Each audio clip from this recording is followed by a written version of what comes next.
You are listening to Missed Apex Podcast. We live F1.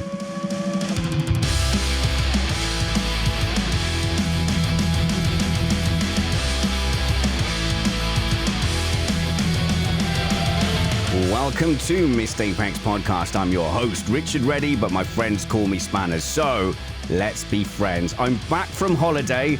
Sorry to leave you with Trumpets and Summers for tech time. I heard their antics. I heard their specific tyre-heavy episode, but it was fascinating to hear about the 2026 regulations. I got my revenge on Summers, though, because I met up with him on holiday and I beat him at golf. Mini golf. And it was my son that beat him, but that still counts. I did contribute to my son somewhat. But today, we're going to discuss the ever-evolving driver market as yet another piece of the 2025 puzzle is solved. And we'll look forward to the Chinese Grand Prix and we'll answer some of your feedback in our mailbag. We are an independent podcast produced in the podcasting shed with the kind permission of our better halves. We aim to bring you a race review before your Monday morning commute. We might be wrong, but we're first.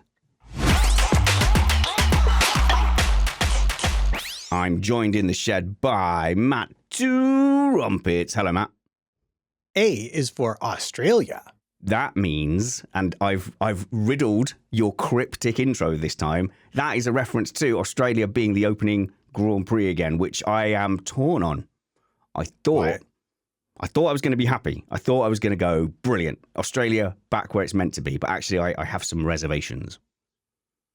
Well, I look forward to hearing about him. But, now I think about it, A is also for Alonso and Aston. And hey, even Asphalt that we might talk about later. We could talk about Albon as well if you wanted to. Indeed, yeah. Yeah. And then tomorrow we do B, right? We're also joined... Oh, see, this is an international panel. So we've got Matt from America Land. From Canada Land is Cristina Lee Mace. Hello, Cristina. Hello. I've been up since 5:30 a.m. because we did Formula E right before this. So you're getting a really mixed bag when it comes to me today. I'm both awake and somehow tired at the same time. And the Formula E podcast that you host is good this week because I'm on it. Good is subjective, but yes, it is there. It is great to listen to. I made it objectively longer, so we can definitely say that. We'll do a link to the Misane Eprix race review in the show notes. And I'm delighted, again, that we will be joined by Chester from Beijing. Hello. Hello, Spanners. Really glad to be back and really looking forward to next week. Well, I wasn't going to have you on, but I think since you're a bit of a famous now in China and a bit of a big deal in the podcast land and leading or being involved in the F1 broadcast in China as well. Very exciting. Oh yeah, definitely. It's you gotta say it's a huge honor to be on the official broadcasting team and presenting and commentating Formula One races. That's kind of a dream come true moment. Yeah. So who's your equivalent in, say, the UK Sky team? Are you like the front man Lazenby or the Ted Kravitz in the pit lane with shorts? So for the Formula One podcast, back at the commentary booth and. So in here, we don't do the roles like Brundle and Crofty. Like Crofty's leading the way and Brundle with his technical analysis and driver insights. We split the evenly. Okay. Well, excellent. Well, we won't understand any of it, but we will include links to it anyway. And of course, if you are a Chinese language speaker, then you can tune in to that. But why don't we start with the early drop of the... I crashed myself with the bumper. I pressed the button too soon. With the early drop of the 2025 calendar. So, Australia back at the front, Cristina. Good thing or no? I think it's a great thing.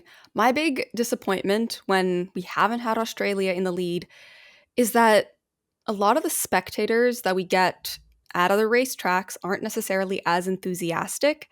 Australia is one of those places where they just feel so happy to have Formula One there, and that energy comes through the broadcast. And I think that just helps everybody else get excited and pumped up for the start of the season.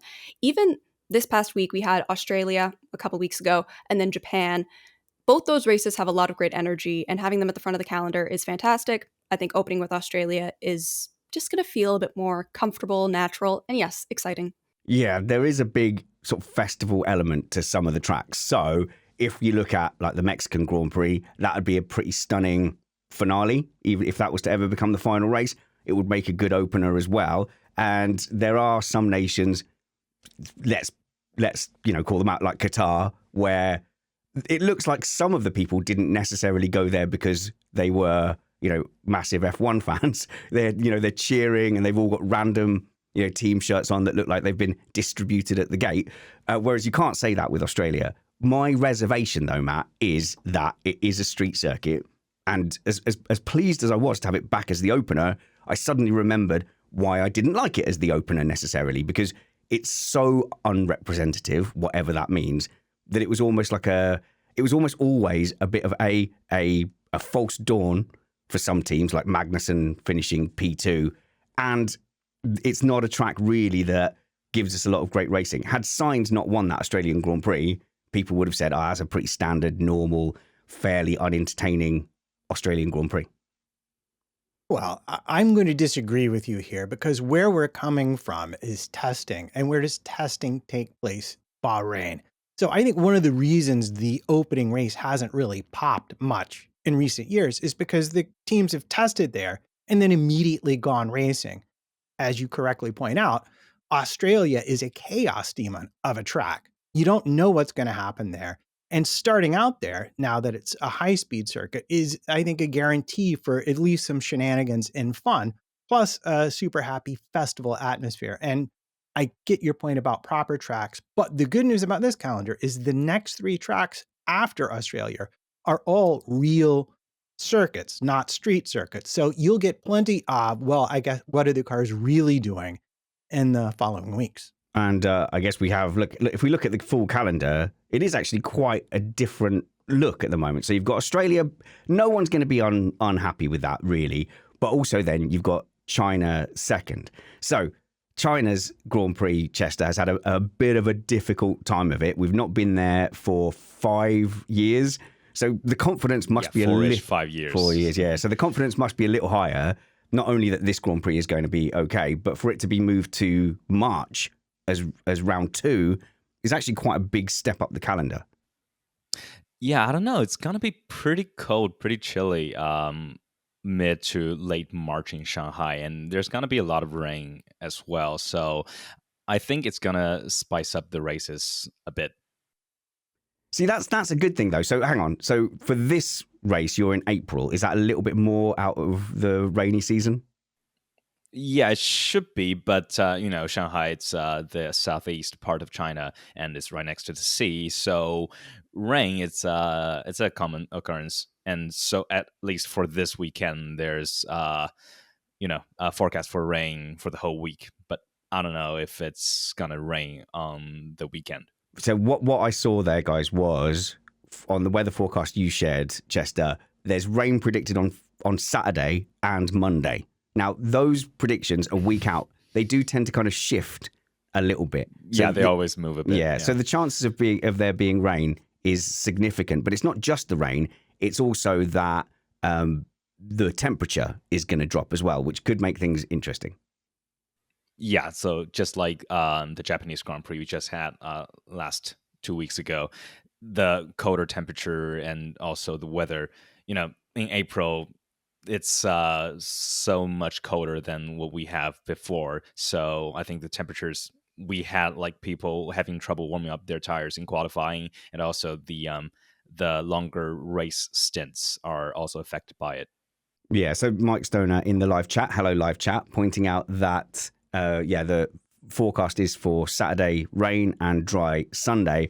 But yeah, we'll see the evolution of those because there's clearly a front coming in across the track for Monday. So we'll see, Matt, because Mercedes have been making a lot of big noise that the colder temperatures suit them. And I think they've been doing a lot of, but we would have been good if not for this. Oh, do you know what? We were right there. We were right on it, except this one thing. So if you give them the cold conditions, there's really no excuse. Well, except for all the other excuses from drivers all the way down to engineers. But yeah, it will be interesting to see them have a cold race to go along with the cold qualifying and see if it helps. But I'm just going to point out right now, although we're going to talk about the track later, because it's been so long since we've been there and because there's been a fair amount of resurfacing, this is very much a joker track. It's going to be a problem for everybody because there's no data with this current aerodynamic regulation set for the teams to fall back on for their setup. So everybody's going to be guessing. And because it's a sprint race, yay, great idea. They're not going to have much time to figure it out on the Friday either.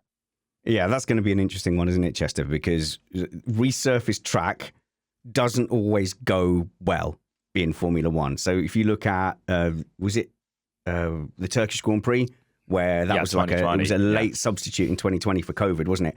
And then by the time they got there, the polymers, Matt, or the resin had not settled, had not had a chance to sort of set in and be warmed away. Yes, and sealant is a resin. Right. Anyway, the resin hadn't quite set or whatever. It had been squeezed out and it made it impossible for the cars. Wasn't there rain as well for that Grand Prix? Yeah, rainy, cold weather, newly resurfaced track, Stroll got pole, so all sorts of different, like, really strange stuff. So, like, for this weekend, this is the first time since 2019 people have been here. New 18-inch wheels, new rubber, new aerodynamic regulations, and yeah, teams got no data. So it's going to be a pretty crazy race, I hope.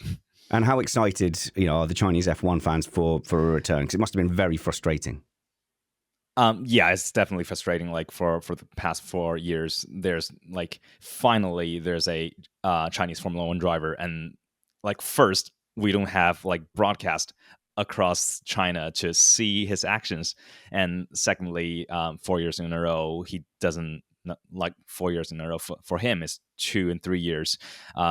Doesn't get a home race, and so for this year finally he got to race. So he's from Shanghai, and so this is basically he's a real local. Yeah, he's a real local. Okay, well, this is the thing, when there's a home driver. So Tsunoda was getting massive cheers for making it into Q3.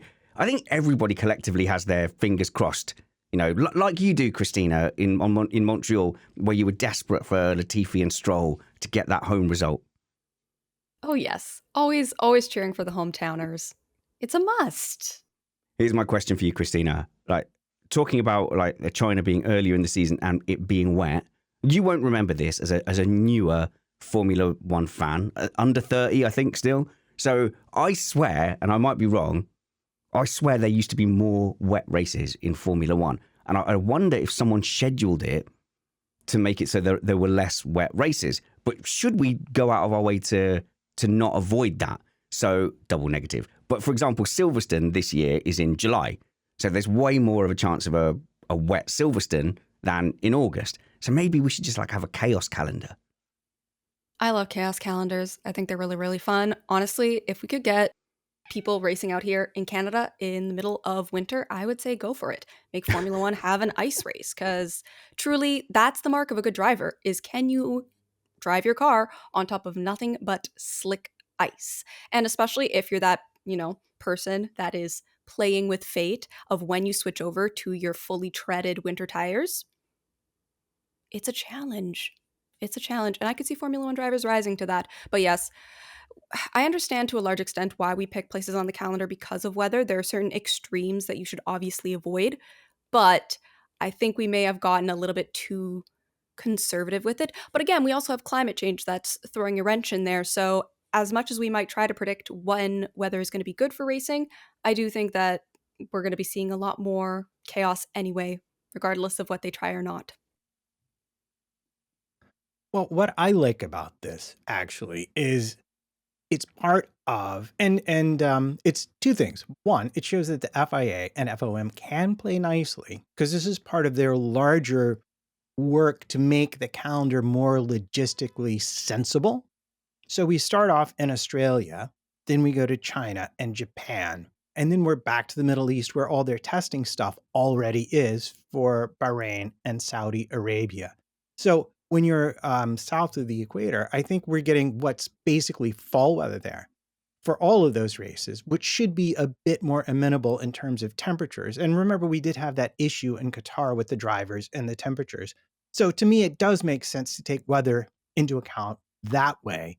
But yeah, if it's going to rain, it's going to rain. Probably best to avoid whatever you call it, a hurricane season here or a typhoon season on the other side of the world, I think.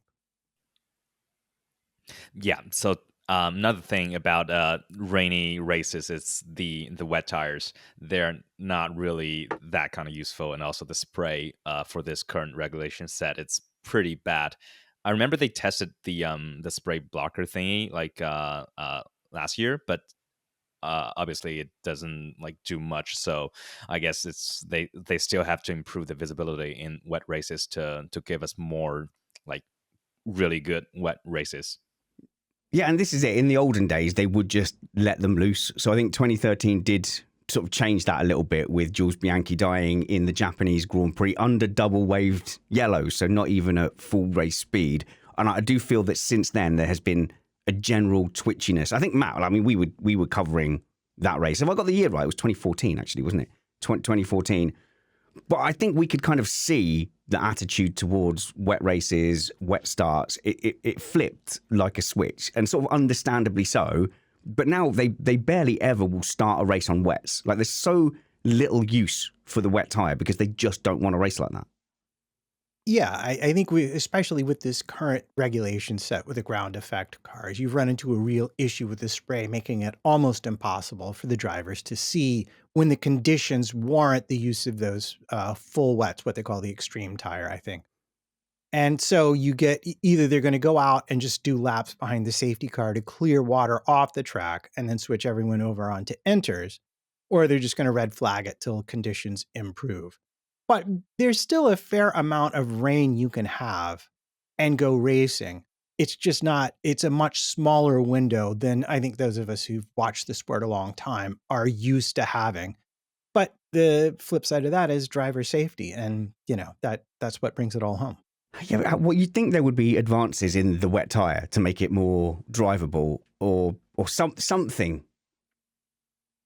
Yeah, it's the tire, but it's the spray. I mean, to me, the thing that always that I always wish for, like you could wave your magic technological wand, that they'd have some kind of a heads-up display that could look an infrared camera or a FLIR or something like that would let them see farther up the road. Because the real issue is at speed, you need a certain amount of time to react to something unexpected up ahead, and you just don't get it in the spray they have to drive in now, because so much of the aerodynamics is routed through the diffuser. And literally, they say, the plan was to make a mushroom cloud behind it rather than the big outwash cloud. Right, okay. So you could drive underneath it and still follow the car. So that works really well until you add water to that. And then essentially you're driving behind somebody's shower. Yeah, I can't see them. They had trials though, Chester, didn't they? They had they had some Silverstone wet weather trials with mud flaps, and I don't think they went well. And I think the conclusion for that test is it doesn't work. And also for wet tires to be working well, it needs to displace water. So basically get the tires contact with the asphalt. But when they displace water and combine with what Matt was saying, that this new regulation set is designed to like grab all the dirty air and throw them up high. And that just the combination just make the spray incredibly bad. So like drivers literally can't see. Sujeth in the live chat there saying that he thinks it was Spa that they did those trials and the result was awful. So yeah, as much as I might want to wish for my chaos calendar with wet racing, it has been a significant change to the F1 fan on TV, the TV experience, where rain used to be, oh yeah, here we go. Whereas now rain means red flags, it means delays, and especially at tracks like Monaco, where they see it as a big safety risk. I'm not adverse to safety. I'm not saying no to safety. However, it does feel like F1 should be able to race in the rain. I just caught a random clip on TikTok of Jos Verstappen going from, I think, P18 up to P9 in the first 6 corners in a wet race. It brings the track alive. It brings different characteristics to light. It brings different driver skills to light. But nowadays, when we get rain, like in Spa, was it 2021, where George Russell ended up with a quote unquote podium from a half completed race. All right, let's go away from the rain and to the sunlit uplands of the driver market.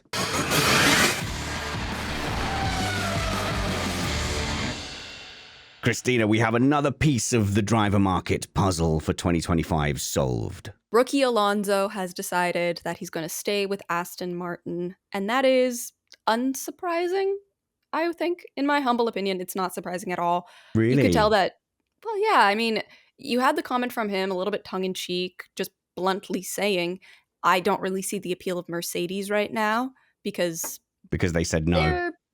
Well, maybe they're saying no, maybe he's saving face, maybe he genuinely thinks that. With Alonso, I feel like I can never fully tell. But yes, he's chosen to stay at Aston Martin, whether by default or through an active choice, but that's where it's going to be. And quite frankly, it's really the only place I envisioned him staying. Like Max Verstappen said a couple of weeks ago, I think it was, there's really no point to Red Bull signing somebody who's older, who's not from the Red Bull camp. They have how many junior drivers that are in the wing that they've trained? And he pointed out that their hiring of Perez was completely out of character, because typically they just pick people that they have trained, that they've brought up, and then they put in the seats. And that's what he would like to see continue. And I truly do think that a lot of the mentality and thought processes that we hear from Verstappen are quite reflective of what Red Bull as a whole think. And sensibly, it does feel like hiring Alonso would be very out of character for them. Okay, but there have been a lot of rumours flying around. So one of them was that Alonso was speaking to Red Bull and that he didn't want to go to Red Bull if Verstappen was there.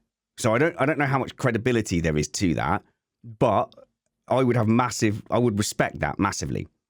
So if Alonso said, yes, I would definitely be interested in Red Bull, but not while Verstappen's there, I think that's entirely fair. That is a team that is completely built around Verstappen in the way that Alonso would want the team to be built around him. So I know there's a lot of people saying, he's ducked the challenge, but I don't think that's necessarily a fair fight or something that you would want to do, Matt. I can't blame Alonso for that, but I think the interesting thing, if that's true, is that the Verstappen situation isn't resolved yet, if that was a question mark for a decision. Well, yeah, the interesting thing about Red Bull is obviously from an Alonso point of view, and this is with always the caveat that whenever you take anything Alonso says, you have to understand he said whatever it is in such a way as to make himself look as good as humanly possible. I love that. Is that there is and has been at Red Bull what I think I termed the Verstappen distortion field, where the whole team has gradually been molded around whatever makes him work best. Within reason. Your engineers are still going to give you the car they think is fastest. But the team itself, and we saw that reporting from Mark Hughes, even at Toro Rosso, which is now whatever it is, that he sort of seized control by going above Franz Tost to Marco and getting permission to drive outside of team orders, qualify outside of team orders and stuff like that. And you can't help but think that a similar thing happens at Red Bull. Now we've seen Perez come back, but the other piece of the Red Bull puzzle is also Perez, because Red Bull has a choice to keep Perez. And will Verstappen really stay, or will he go someplace else, as has been rumored? Yeah, so I think it's interesting. So I think that if that is true, and they've said, okay, we're interested in you, but we don't know what Verstappen's doing yet, it's very clear that Aston Martin then sort of gave him an ultimatum. And I heard that rumoured also, okay, take it or leave it. If the risk is Verstappen doesn't leave, you say no to doing that, and then there's not an Aston Martin seat either, and there's not a Mercedes seat either. I think Mercedes are also waiting for Verstappen to make a decision. And the rumour there is that the Verstappen camp has asked Mercedes to show and demonstrate that there's at least a race-winning car there. Then also that's not an option for Alonso, because if he goes to Mercedes and says, is there a seat? They'll say, well, we're not sure yet. We're waiting for Verstappen to make this decision. And Aston Martin is saying, now or never, sign now or never. And basically he says he's signed the longest contract he's ever had in F1. So that could have been him out of Formula One. And he's taken the option, which I don't believe is the best of those three options, Chester. Unless I'm wrong, unless I'm mad, I think Aston Martin aren't going to be a championship winning team. And I think that's what he was hoping for with the other two options. I don't know, because Aston Martin, if you look at the trajectory for Mercedes, it's going downhill after 2021. And for Aston Martin, they're hiring, they're investing huge, like building infrastructures for the past couple of years, and they're going on a pretty good trajectory and going up. So also, there's another thing is the teammate situation. If you go to Mercedes, Russell, it's he's not had a couple of crashes, and having his reputation is not that good for the past 2 years. But Russell is still very good driver, and there's a chance if Alonso is paired with Russell, and maybe his reputation will be damaged if he kind of maybe lost to Russell. But if he stay at Aston Martin, it's a guaranteed win. So every year, every season, teammate battle, it's a it's a pretty secured teammate battle game. Yeah, that's interesting how big a factor the teammate battle is. Like, I would be surprised if that was the ultimate deciding factor, Cristina. But like that, like they say, like if you're worried about legacy and your own profile, which Alonso is, it's a massive factor. Absolutely. And as much as he doesn't say that he's near the end of his career, he is. If you just even look at the overall, he's in the last third of it, whether that's in a couple of years or not. But he has to think about what comes after. And a huge part of that is marketability. And being with Aston Martin gives him a lot of that. He's a TikTok star now. Everybody loves that about him. They love that he's willing to play along and be silly with it. And as much as a lot of the times people like to think of them as just athletes, they aren't. They have to think big picture of what they're going to do afterwards. And that means transitioning to being personalities more so than athletes. And this very well could be a part of that big picture. Yes, he wants to continue to compete. Yes, he wants to be in a car that can be towards the front of the field. And that's what Aston gives him. Whether or not they end up being a championship winning team is very up in the air because these regulations are what they are. The next ones will be a completely different game. But either way, Alonso is going to get good marketability. Yeah. He'll be towards the front of the field. And really, at this stage in his career, that's a good thing. And yes, he's fighting against Stroll, and that's probably who he's going to be compared to long term. And that suits his endeavors right now. Well, the thing that strikes me about this driver's market is I think the overlooked factor here is the power unit. Because really, we're not talking about next year. We're talking about 2026 already, when we're going to have brand new power units of unknown performance. So if you want to look at power units, and the reason I do this is I go back to 2014 when Mercedes absolutely won the power unit argument with a dominant power unit that I think was responsible for much of their championship winning cars. But I'll take a team like Williams, third place, almost getting pole in Russia, and say that if you have the winning power unit and a new set of power unit regulations, you have a real advantage over all the other teams. We may not even see new aerodynamic regulations in 2026. We don't know yet. But from the power unit point of view, if you go with Mercedes, they're very solid. They've shown up with very good power units, and they've always been competitive. If you go with Ferrari, they were not as competitive in 2014, but they caught up pretty quickly once you get past that little suspect 2017 thing or whatever it was. We're not going to talk about that very much, though. Honda was allegedly. Honda was a disaster, but they were the first power unit to exceed Mercedes, and that was in 2021 from 2015. So they've been still assisting Red Bull with stuff. So Honda would be a very good bet for a new set of power unit regulations, I would think, along with Mercedes and Ferrari. Audi is brand new to the sport, so they'll probably be terrible. And Red Bull powertrains is just a big question mark, especially partnered with Ford, who's been out of Formula One for how long now exactly? It's been a while. So Alonso may not be as off base as you think going with Aston. The way I see it playing out, either he gets to continue being the Joker, being his social media personality, Or he wins the power unit lottery and he gets a car that he could actually win another Mm. championship with first year out. And either way, that's going to be very exciting to watch. Matt, just check WhatsApp quickly. But there's been an assumption that Mercedes are kind of dead and buried. So when I tweeted that Alonso's new deal was a result of Red Bull saying no and Mercedes saying no, a lot of people quite reasonably pointed out, why would you want to go to Mercedes at the moment? But Mercedes is, they are still a powerhouse in F1. They are still a major engine supplier.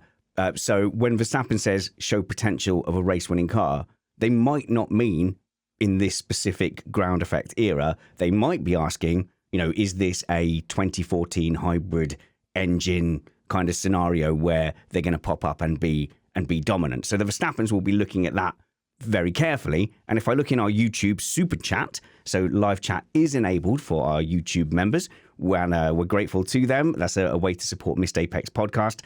You can be a YouTube member or you can join us on Patreon, patreon.com/Missed Apex. Both have live chat options, but I'm looking at the super chat for NC Paddock F1, who says, also, Max has a chance to do something that Vettel... Alex Fangine, is he here? No, that was Cristina. Also, Max has a chance to do something that Vettel and Hamilton has not been able to do if next year goes well. 5 championships in a row. That hasn't been done since 2004. Cristina, this is the thing with Verstappen. Everyone's talking about him making this decision for 2025. And would you give up 2025 to potentially be looking at 26, 27, 28 and beyond? I think with Max Verstappen, he just thinks differently than all the rest of us. And that's one of the things that makes him an absolute superstar. He is not normal. And expecting him to make decisions that would seem predictable, I think is a little foolish. Because really, he's an abnormality. His entire career has been an abnormality. So I don't think anything is out of the question when it comes to him. He's also younger than most world champions. He's been in the sport for longer. And if he wanted to, he could have a lot of longevity. I know he talks about retiring early, essentially, which is also fair because, again, he started younger. He could have the same number of years in the sport as somebody else who started later on. But at the end of the day, it's Verstappen. He's an anomaly. He'll do what he does, and we'll all probably be surprised. The thing is, there is a recency bias as well with this kind of thing. So when Vettel was winning those 4 championships in a row, he was commonly seen as, he's the, one of the greatest of all time. He's taking the world by storm. And that reputation kind of disappeared with a few, bad choices. It's not a bad choice to go to Ferrari. It would have been the same even if he'd have been at Red Bull. But things start to diminish then as you go up against different challenges, different environments, different teammates. And it's not necessarily bad that someone has their ascendancy in a dominant car and starts, mounting up championships. But if you looked at Verstappen 4 years ago, were people saying he was the greatest of all time there? If there's a bad run because his move to Mercedes was ill-fated and he doesn't do as well in that particular type of car against Antonelli, does that diminish the championships, Chester? This is all about legacy, and that's the sort of game Alonso is playing as well. Yeah, definitely. So for Verstappen, jumping ship before a major regulation change really reminds me of when Lewis jumped off the McLaren, 2012. But back then, McLaren was also in the championship battle, and Lewis was leading for at least some time that year. And when he switched to Mercedes, everyone was saying that's a crazy move. But it turns out to be one of the best moves in the entire Formula One history. So it's definitely not out of the question. And also for Verstappen, I think 4 years ago, people were definitely saying he's, at least for his future, is going to be one of the greats. But he just didn't have the championships to back it up. But now, look, he's already had 3 and on the way to number 4. So I think for him, next year is probably still at Red Bull, but he's definitely thinking about long term. Yeah. Well, the thing is, though, if he decides, okay, well, I'm going to stay at Red Bull for 2025, a lot of the other options, and I think it probably is only Mercedes, sort of close up. So Mercedes are going to make a decision if he decides to stay there. and they're going to say, okay, well, we'll do Antonelli then. And then so it's Antonelli versus Russell in 2026, Hamilton Rosberg style. I think Antonelli, it's probably a little bit too soon to put him in the Merc seat in next year. So probably it's going to be signs with a like 1+1 contract to just fill in the seat to see Sainz or Russell who's better. And then if Antonelli does well this year in Formula 2, and if he does well maybe in the Williams seat next year, put him in the Merc seat and with whoever's left between Russell and Sainz. Okay, hot take from Maria in our Patreon Slack chat. Hot take, Max is leaning too much on the team being concentrated on him, and now with Marco being weakened and Horner stronger, he hears he won't have that. So that boils into my tongue-in-cheek conspiracy theory, which kind of bore out, didn't it, at the Japanese Grand Prix, with Perez being suspiciously a lot closer to Verstappen, and in fact the field being a lot closer to Verstappen. But you wouldn't want to go to Williams, according to Ralf Schumacher. So Ralf Schumacher, whose opinion we take very, very seriously for reals, in it, bruv, says that James Vowles needs to look at himself in the mirror a bit now. He says, I wouldn't be surprised that he's not necessarily on the owner's bestseller list, whatever that means. So we do, Cristina, get a little bit of random stuff from Ralf Schumacher, but boy, do people like printing his words. This is the first time we have seen a major personality out and out criticize James Vowles and say he's maybe not doing a good job. Things are looking a little bit chaotic at Williams right now. How much of that can be pointed at James Vowles? Everything starts from the head. That's what leadership is. It's about setting the tone and pushing it down through the rest of the team, and also taking responsibility when things go right and when they go wrong. But the thing is, James Vowles explicitly told us, he's made public statements about this a while back and repeatedly, that these next couple of years are all just about hanging on, learning how to function as a team, and fixing as much as possible. This is exactly what we were told to expect. Expect a little bit of chaos, expect a lot of growing pains, but it is all with a purpose looking ahead. So I don't know why there's, again, short-term memory, recency bias. It's all a thing, but this is exactly where we all should have expected Williams to be and how we should have expected them to be.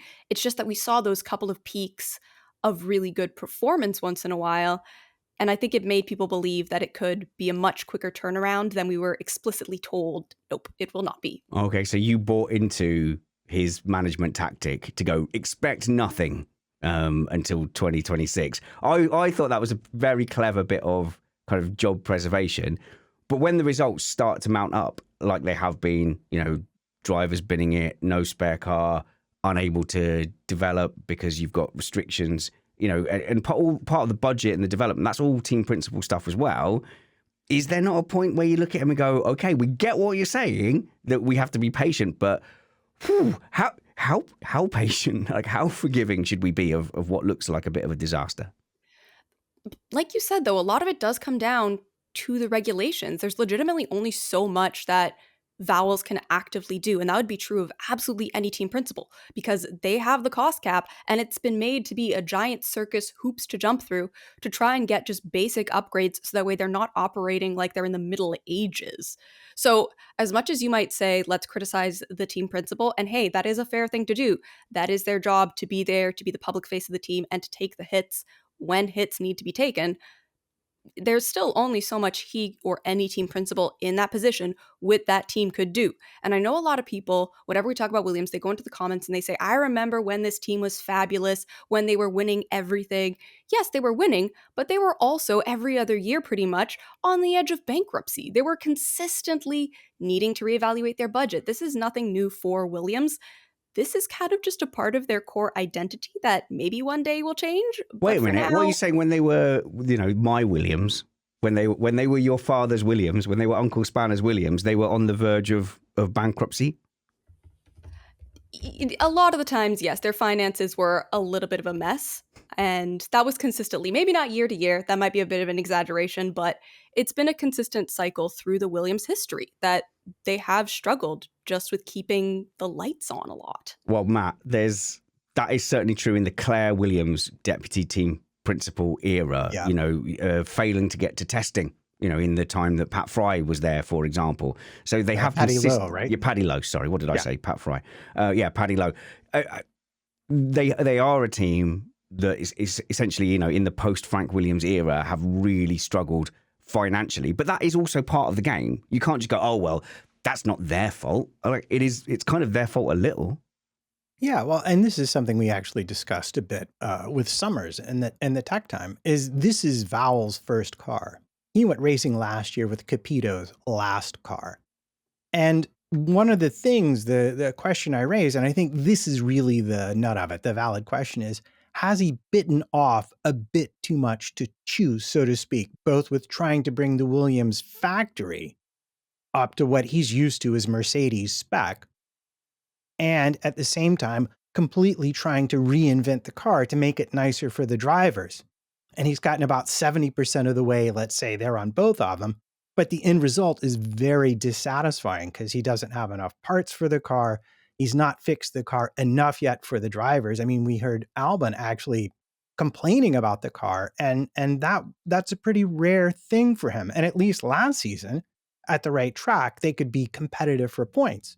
And this season so far, they've not really been. So it's a bit early.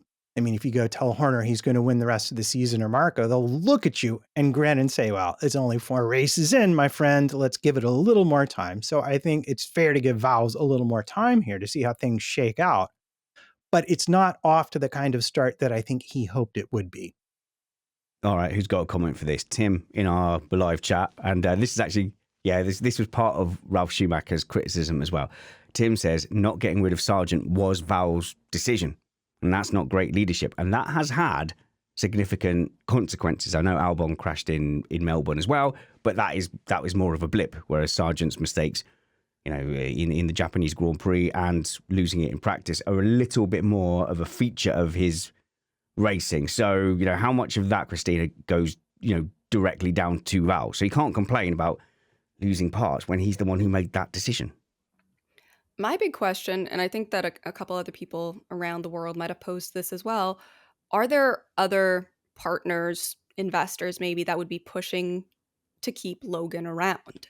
I think that's a really big thing we do have to wonder about, because it is quite questionable why you would keep a driver that does not only consistently crash, but has been quite slow to improve. And yes, it's a difficult calendar to improve with. It is a horrible set of circumstances that he's been promoted with. He should have had another year in F2, but at a certain point you do just have to wonder, has he plateaued? And I think that most likely he has. He's not going to get that much better. He will probably get minutely so, but not drastically enough to warrant keeping him on the F1 grid for long term. He should be replaced sooner rather than later, but it's a bit of a mess at this point. And yes, I genuinely do wonder, are there sponsors that are pushing to keep Sargent there, and that budget increase justifies him being there to Vowles? Well, let's not forget that they are much more fully capitalized thanks to being bought by Doralton. So they've had more money in the last couple of years than they're used to, but it's not enough to make up for a decades plus of neglect. I think with regards to Sargent, you could look at that as a budgetary choice, and I think it was a reasonable one. But I saw somebody develop a stat. I don't know how accurate it was, but I do believe Tsunoda crashed more than Sargent did in their first year of racing. So I'm just going to take issue with he crashes all the time as a blanket statement. He does crash. All the time. All drivers crash, but not all the time. And am I the only one who forgot before Williams had a really slow pit stop and put him to the back of the train? Some of those overtakes that he made in Japan, they were decent. That was good racing. I don't think people want to make it cut and dry because it makes for a fun narrative. But I'm going to say, I think a bit of nuance is required here to try and understand like where Sargent's level ultimately will be. I agree with you. He probably won't have the time because Antonelli train is on its way into the station with all of its attendant hype. But if we're talking about it, trying to be objective about it, he's shown signs of things that make you understand why Valve might very well have kept him on. Okay, slight diversion towards Zhou Guanyu then. Whilst we're controversially, while I'm talking about a pay driver making a bit of an awful mess of things, I've always pointed to Zhou Guanyu as being somebody who, as I think of as a buy-in driver, is somebody who does it the right way. Is pretty consistent, is reasonably quick, but doesn't go about kind of smashing things up. Is there that same perception, Chester, of Joe as being someone who has he's from a rich family and he's pretty much bought his seat? I don't think there's anything particularly wrong with that until you start making an awful mess of things. Yeah, so the thing with Joe and also with Sargent is I think the average performance level in this day and age in Formula One is so high, like compared to 4 and 5 years ago. Drivers like Joe, like Sargent, they if you put them in a grid like say 2018, 2017, they will be like lower mid pack. But now the average level is so high, and with Alonso, Hamilton is still sticking around. Now they just stand out. So Joe, he's a really really solid driver. So for the first year, like no major crashes. I think he only tangled with Mick once, got flipped by Russell and Gasly, but like no major crashes. Last year he crashed in the Dutch GP, but that's a really really horrible and tricky condition. And I think the one of the first time he crashed on his own mistake was Jeddah this year. So for a let's say a pay driver to be relatively consistent, relatively up to pace. So when we say him and Valtteri, he's not miles off, and at least last year, sometimes he's actually even faster. But the thing for Joe is the average performance is so high now, and for the past at least 7 races, he's not out qualified Bottas for once, and that's not really good enough. So we are really hoping him to do well, but things are not looking too good for him. But I don't mind. See, when people are honest and go, yeah, he's a buy-in driver, but he's doing well in that context, like all my objections kind of melt away. It's when people say, oh, no, actually Stroll would be there anyway. Oh, no, Sargent would be there anyway. That's when I start to kind of object. There's always been, quote unquote, paid drivers in Formula One. Yeah, definitely. Well, Michael Schumacher was a paid driver back then, but Checo, he kind of you can categorize him as a paid driver as well. So that's not what I do. It's not what I do. Okay, so my big distinction, and I'll keep saying it, my big distinction is the money that got you there because of who you are or because that money was looking for a driver. So obviously, like Hamilton had backing, the Swedes were looking for a Swedish driver and decided to go, okay, well, Ericsson is our guy. So there's a difference between money looking for a driver and money that is only for a specific person. But, it's where do Williams go if they decide to get rid of Sargent now? Antonelli might be going straight to Mercedes. It's a tough ask for them, Cristina, because there is a limited amount of money. That might be part of the motivation for staying with Sargent, obviously. But can they get a Bottas? Can they get a Sainz? Probably not. They probably can't get somebody who's extremely experienced, but we do also have just so many people that are waiting in the wings to get into Formula One that as much as it might seem like a dire circumstance for them to try and get a new driver, and I do think a lot of the motivation for keeping Sargent is that they didn't just want to break in another driver 2 years in a row. But there are a lot of people that are waiting in the wings that we don't talk about too much, that if Williams wanted to, they could probably pick at. Like we have Frederick Vesti, that unless someone like Williams, who are desperate for a driver, same with Pourchaire, unless you have someone like Williams who really, really just need a change, reach out to them. They're not likely to get onto the grid. You have Drugovich. You also have Williams that have their own driver academy, and they have people in F3, in F2. It might just be a waiting game for them for that moment of opportunity to bring one of their other drivers up. So I do think that they're smart enough to have a list of people that they should be talking to, could be talking to, exploring all options. I don't think it's as dire of a situation as we maybe make it out to be. And I don't think their singular option is Antonelli and the people that are currently on the grid. Well, I mean, if you're going to go there, really, to me, the person I would want right now would probably be either Behrman or especially Lawson. And I think here you've got Red Bull essentially keeping him in reserve and sort of off of that market. He would have been a great choice for Williams for this season if they'd wanted to make the move from Sargent, because he showed up, did a very good job, and the Visa, Cash App, RB, whatever it is. Yeah, you all know what I mean there. I apologize. I'm old. It's hard to remember all those words in a row. And he's the one that I really do want to see get a proper chance based on what he did when he filled in for Ricardo at the end of last season, more so than some of the others that Cristina mentioned. But there's never a shortage of drivers who want to drive in Formula One. That's always true.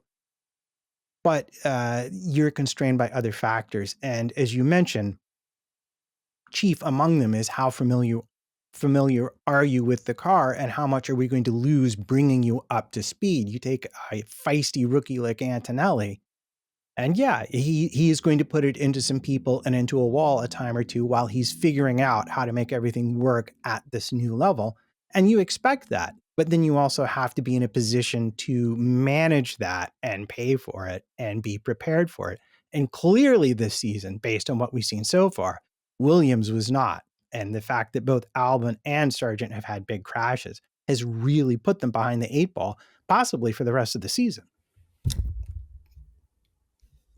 You know what I could see Williams doing? I could see them pulling a Haas.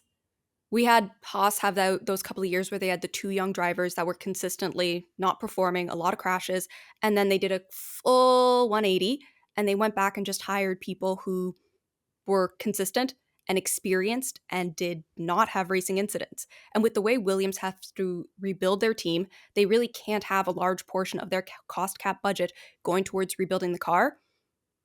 Maybe we're just looking entirely at the wrong lineup of drivers. Maybe they're and should be considering people who have left Formula One and are looking to come back, who have those years of experience. It would not shock me if Williams tried to pull a Haas and went with a double experienced lineup. Or Vettel. Or tried. Vettel seems to be making noises. And that is, okay, that's our first bit of listener email. So we've got a couple of listener email questions that we can quick fire through. So this one is from Samantha, who says, I just wanted to say that I love the podcast. Thank you. I love the podcast and really appreciate the effort you put into it. I did that thing where someone recommended the show and I refused to listen out of spite, caved, and then regretted being so stubborn. Now, actually, this is a key thing. That is our number one promotional tool to help us keep our heads above water and keep pushing forward. We have to push forward and find new people in order to stay still. That is the nature of podcasting. So if you guys would be so kind as to share the link, missedapexpodcast.com, with your friends and say, this is the podcast I like to listen to on a Sunday, those friend recommendations or, putting that in a Facebook group, they really, really help. And you guys did that. And I could see from the figures, we got a spike last week when I asked you on the Sunday show to do that. And then I realized it was wasted because it was a tech time show. So everyone was like, oh, I'll check that out. And then it was Matt and Summers talking about aero squirts and tyre regulations in 2026. But yeah, look, if you guys could just, do that every now and then, just drop the name to your colleague, the person sitting next to you, or your brother or your cousin, that really, really helps. So eventually, Samantha yielded and gave us a chance and has enjoyed it. So that's good. She says, Sebastian Vettel must return to Formula One. I've been a fan of his throughout the Red Bull days and cheered so hard when everyone else began to see the light. You mean when Das Finger turned into the beekeeper? Okay, Mr. Bee Hotel. I see. You fell for that charade, did you? Okay. I'm not so blind as to deny his best racing is behind him. And I know he wasn't referenced in your dream grid lineup recently.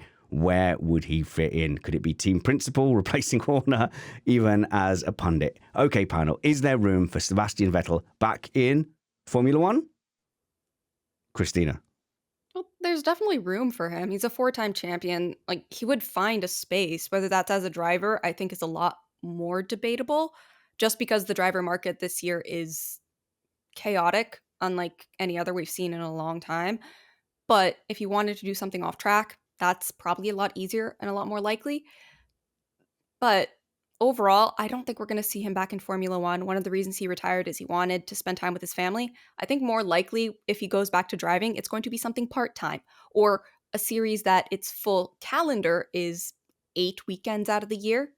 Formula One is just, it's a lot. And I don't think that it's an intense schedule he wants to go back to. I'm not sure that the non-parent opinion here counts. He wanted to spend more time with his family, and then it happened, and then he realized what an awful mistake that was. Kids aren't like cats, Cristina. They're not nice and fluffy. They're horrible. They smell, and they cost a lot of money. Have you met Squeaks? Is he horrible, smells, and costs a lot of money?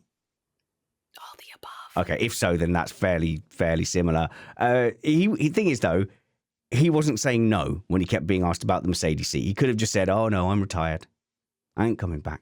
I ain't doing nothing. But he kept going, well, you know, if the right thing, I think that it just has come back to go racing. And it's, like a lot of women after childbirth, they go, no, I'm done. And then you give it a year or so, and then suddenly something kicks in where they've, I was really surprised when my wife said, oh, we could have a second kid. I'm like, whoa, were you not there for the first one? That was horrendous. Anyway, we ended up having a second one. So maybe Vettel will have a second career. It's not, Matt, are you okay? Do you need to go to the bathroom? Sorry, I'm just having a laugh over here because we came to the opposite conclusion. Yeah, you did. You guys were smart. Yeah. One kid is the correct decision. One and done, people. That's the way to go. But my second kid gets really offended when I say that. So I have to stop saying that. But, Alonso came back. Well, Hakkinen might come back. Drivers do come back. Kovalainen. Sorry. Kovalainen, yeah. There you go. Oh.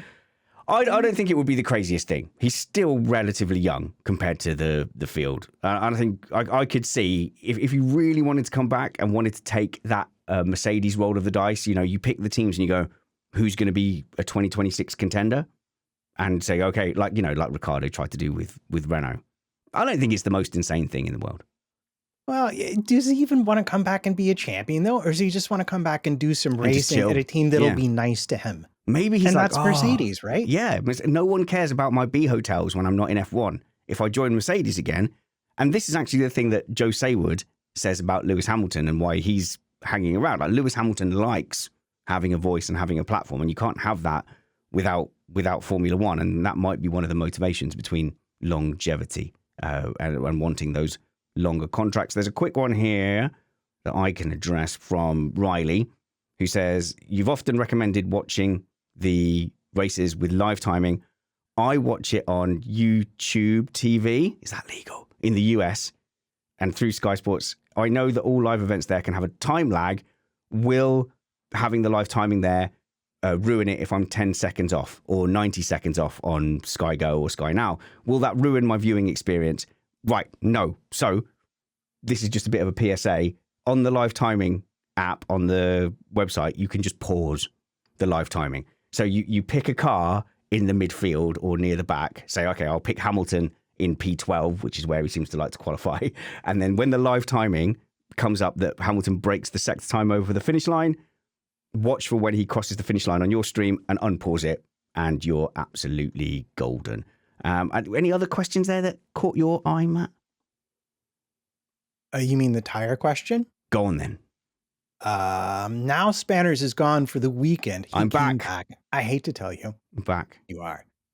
Could you explain why some tracks are harder on the front tires while others do more damage to the rears? Is it due to temperature, high speed versus low speed corners, or something entirely different? And I love this question because it is mainly due to the amount of sliding the tires do. So on some tracks, the rears work harder. And those tracks are going to be the ones where you see the rear tires going off first. And then in other tracks, it's the front tires that get worked harder. And those tracks will generally be called front limited. And that's where the front tire is going to be the one taking the most damage. So you take a track where there's a lot of turns going one way that are high speed. Usually that outside front tire is the one that will take the most beating out of all four tires. And that'll be the reason they have to come in and change them. Now, I could say a lot more about this, but I'm going to be kind and I won't.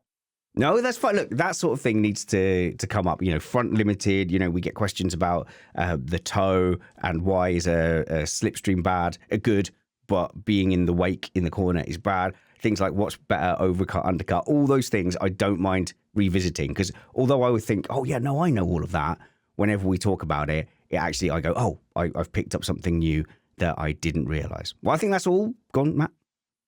Well, we did have a question about undercuts, if you wanted to do it. We actually did answer that one before, and I mistakenly put it in the notes again. So I'll skip that for now. That's my bad. Go and follow Matt at MattPT55 on Twitter. Go and follow our panel. And, obviously, most of us listening now will struggle to follow your broadcast, Chester. But people can follow you on YouTube by searching for Chester117. Yep, that's the place. I'm uploading my videos to YouTube as well, so people can find me on YouTube. Disappointed to find out that wasn't a Master Chief tribute. Are you sure? Yeah. I think you're hiding it. So go and follow Chester. We'll put those links in the show notes below. And of course, if you are a Chinese language speaker, then go and check out how do we find your F1 broadcasts on the F1 weekend. Just go on Tencent Sports and click F1. That's where I am. Yeah, so I'll be commentating on the Chinese Grand Prix, the main race. It's still Sunday, right? So next weekend. Very exciting, and congratulations. Thank you for joining us. Go and follow Cristina Lee Mace, who is the greatest Formula E podcast host on the planet, and I'll stand by that. There aren't many of us, but I love a good competition, and I love being first. So I'll take it. Yeah, and we have been recording the Formula E podcasts literally half an hour after the Grand Prix. They're very nice, snappy reaction shows with you and Chris Stevens, joined by me today, and often Brad and Matt will jump on as well. And follow Cristina on TikTok too. Are you still doing the TikToks? Have you given up on those? Oh, I still do TikToks, yes. Much as the algorithm infuriates me, I'm still there.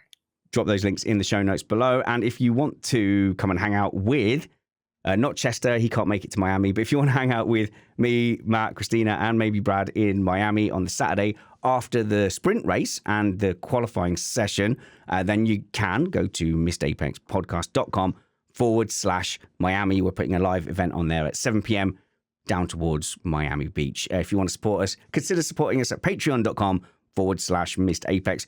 We'll see you in the midweek for something, but if not, we are going to be going around maybe 11 p.m. midday on Sunday for our Chinese Grand Prix race review. Wherever we see you next, work hard, be kind, and have fun. This was Missed Apex Podcast.